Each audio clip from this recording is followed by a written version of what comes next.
What's up? It's Zack D here. I'm going to show you how to make up a single pole switch. First, I take all my grounds, I give it a nice little push in the middle of where they're coming out, and I fold them to the back corner of the box. Next, I take about 4 fingers of length and I cut it right about there. I'll take the longest conductor out of all the pieces, and then next I'll bend this half while simultaneously holding the wire to the back of the box.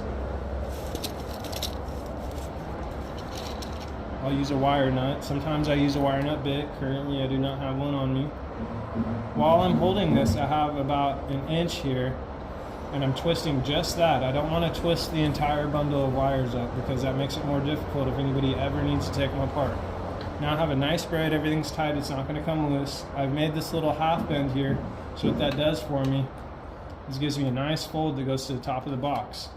And again, I'm holding everything to the back. Next, I'm going to do my neutrals. I do my neutrals second because generally if you ever need to disconnect anything or add a conductor in, it's going to be a neutral. Grounds you usually don't have to ever tear apart. Also, I'm still doing the part where I push it to the back of the box and hold it there. I'm again going to get this 4-finger length here. I'm going to strip all of them out.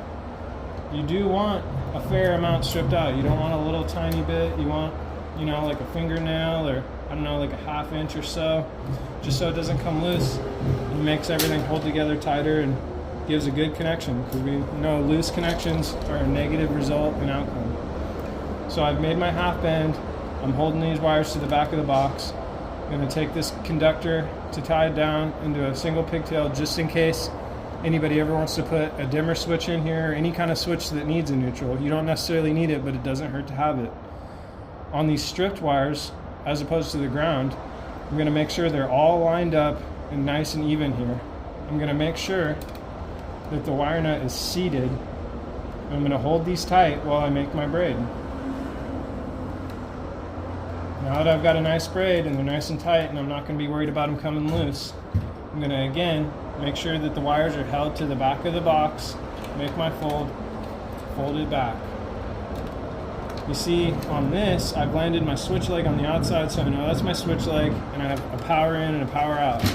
So I'm going to take those, push them to the back, hold them there, cut my 4-finger length, strip it out, making sure I have enough stripped out there. Get my conductor stripped, give it my little proprietary bend. I'm going to hold these, make sure they're all flush and even so nothing slips out of the wire nut without me seeing. That can happen. If it slips out and you've made the braid, you might not even notice it's not making connection. Now that I got it tight, I'm going to fold it while holding it to the back of the box, get it nice and tucked back there. And I'm going to take my neutral, my ground, and my power and fold them all the way to the back of the box. I'm going to take this switch leg to make sure it's identified without having to put Romex or Right on it. I'm going to push that to the back, make sure it's seated. I'm going to give it a nice little curl. You don't have to go crazy, just enough to signify that this is the switch leg.